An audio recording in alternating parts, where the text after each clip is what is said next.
자, 부산 북갑에서 이런저런 여론조사가 나오는데, 최근 들어서 한동훈이 좀 유리한 선거 결과들이 하나 두 개씩 지금 좀 나오고 있습니다.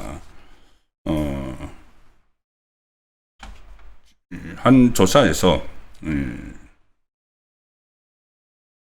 중앙일보가 조사한 내용이네요. 중앙일보가 케이스탯 리서치에 의뢰해서 지난 17일 19일 부산 지역 주권자 803명 대상으로 실시한 그 조사에서 부산 북갑 유권자 505명, 그 804명은 부산 전체고, 여기는 이제 그 전재수 대 박형준, 전재수 42대 박형준 35로 나왔다. 오차범위에 딱 걸쳐 있는 그 정도 수준이고, 부산 북갑 유권자 505명을 따로 진행한 지지도 조사에서 하정우가 35%, 한동훈이 31%, 박민식이 20% 이렇게 나왔습니다. 그리고 여론조사에서 그 리서치 아레날이 또 실시한 부산 북갑 국회의원 이 보궐선거 조사에서는 민주당 하정우가 32.9, 국민의힘 박민식이 20.5, 무소속 한동훈이 34.6 이렇게 오차범위 안에서 한동훈이 또 앞서는 걸로 나왔습니다. 자, 그렇게 되니까 이 단일화를 해야 된다. 박형준 부산시장은 계속 그 이야기를 하고 있죠. 박형준 부산시장 입장에서야 이게 그 우파 유권자가 이렇게 갈라지지 않고 같이 단일화를 하는 것이, 그러니까 부산 북갑에서 단일화를 하는 것이 부산시장 선거에 유리하기 때문에 계속 강조를 하고 있는 것이고, 부산 지역 국민의힘 의원 14명도 최근 비공개 회동을 가지고 이 부산 북갑 단일화와 관련해 논의를 했다. 한 10명 정도는 단일화 없이는 다 밀린다 했지만은 일부 의원은 지금 단일화를 어떻게 하느냐, 명분이 없다는 이야기도 했다고 합니다. 장동혁 대표도 그런 이야기를 하는 거죠.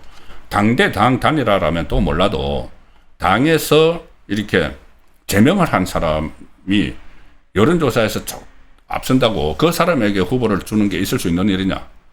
저도 그렇게 생각을 합니다. 당에서 제명을 한 사람입니다. 자, 그런 상황에서 오늘 또 부산의 친윤이라고 꼽히는 박수영이 이 최근 국회의원들 단체 대화방에서 당 지도부가 부산 북갑 국회의원 보궐선거 단일화와 관련한 결단을 내려달라 이런 요구가 막 분출하고 있는데, 여기서 박수영이 거기에 또 찬성을 했다, 단일화에. 이런 보도가 또 나왔습니다. 조선일보가 단독으로 그 단톡방에서 단체 대화방에 오고 간 내용을 보도를 했는데, 이 박수영이 제 지역구 부산 남구가 민주당의 10 내지 15%포인트 이겨놓은 곳인데 지금은 박빙 열세다. 지역에서 6탄으로 막고 있지만 부산시당과 중앙당에서 특단의 조치로 판을 바꿔주지 않으면 선거가 어렵다. 특단의 조치로 판을 바꿔라. 이게 무슨 이야기입니까? 박민식을 드랍시키라는 이야기가 되는 거죠. 본인은 나중에 그런 뜻은 아니었다고 지금 뭐 해명을 했다고 하는데, 이 뭐 특단의 요구에 대해서 이 박수영입니다. 박수영 쪽은 특정 후보 사퇴를 연대에 두고 한 것은 아니다. 단일화뿐 아니라 한동훈 후보가 이 국민의힘 부산 지역 후보들 지지를 호소하는 방안 등이 나올 수 있도록 당 지도부 측에서 나서달라고 요구했다. 뭐 이런 식으로 한 발 물러섰는데, 어쨌든 이 지지율이 한동훈이 약간 조금 앞선다고, 저는 이거 한동훈이 30% 초반, 이게 딱 그 박스권이라고 봅니다. 더 이상 여기서 뭐 나갈 수가 없는 것이죠. 나가기 어려운 그런 상황인 것이죠. 뭐 본인이 여기서 새로운 개인기를 발휘를 할 것도 아니고, 지금까지 있었던 그 인지도, 그 지명도 가지고 이 정도 갖고 있는 겁니다. 요즘 보수 매체들을 비롯해서 매체들을 보면은 한동훈 띄우기에 여념이 없습니다. 매일 한동훈 이슈를 가지고 기사를 쓰고 방송에서도 다루고 하는데, 이 정도까지 이것 보니 밖에 못 올라가는 게 저는 한계라고 봅니다. 정말 보통 다른 사람을 그 많은 매체에서 경쟁적으로 막 띄워주고 인터뷰하고 말 한마디 하는 걸 전부 다 속보로 내보내고 이렇게 하면은 지금 여기서 50% 넘어가야지 정상이죠. 근데 여전히 30%, 어떤 때는 하정우한테도 계속 밀리는 이 상황은 이게 바로 한동훈의 한계죠, 한계.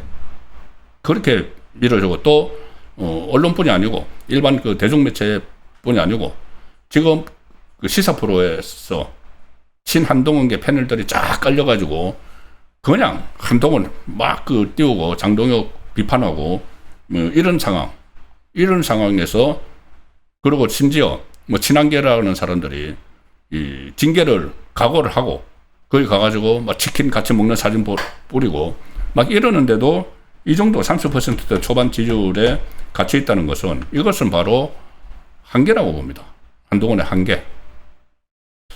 자, 이 상황에서 이 박민식 그 후보가 결단을 내렸습니다.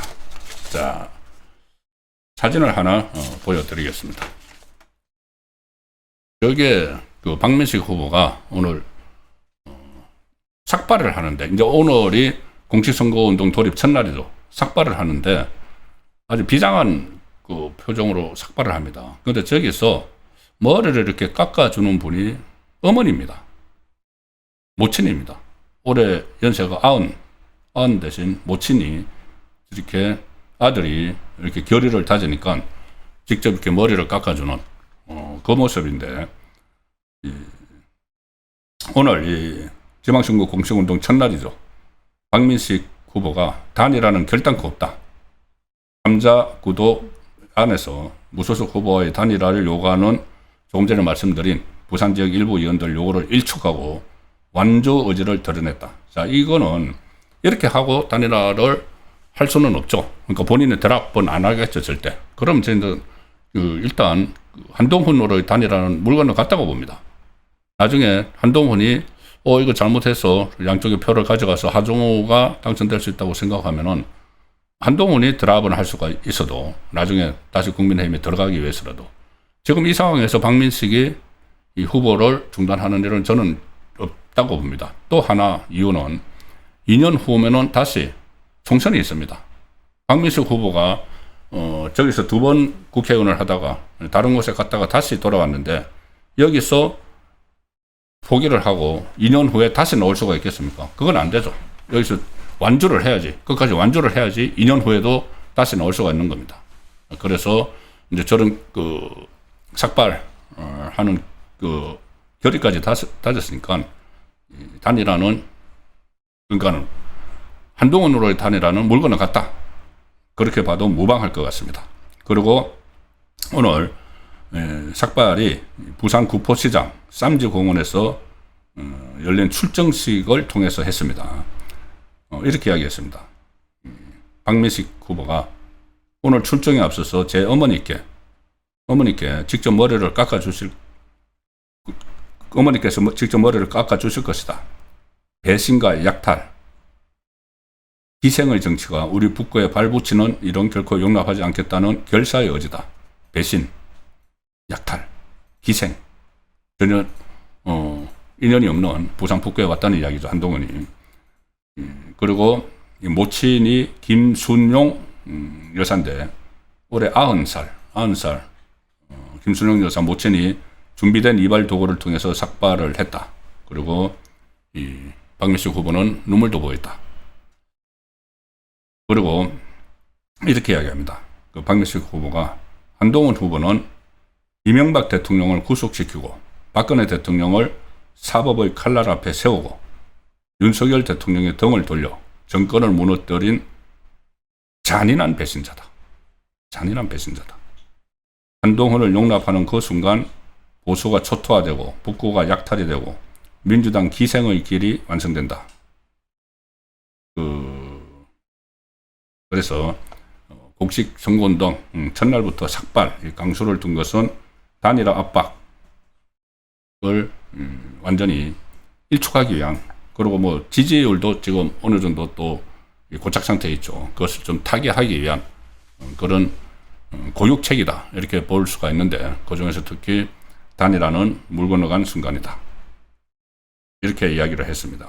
한동훈으로 보수가 단일화한다는 말은 뜨거운 아이스 아메리카노처럼 애초에 존재할 수 없는 망상이다.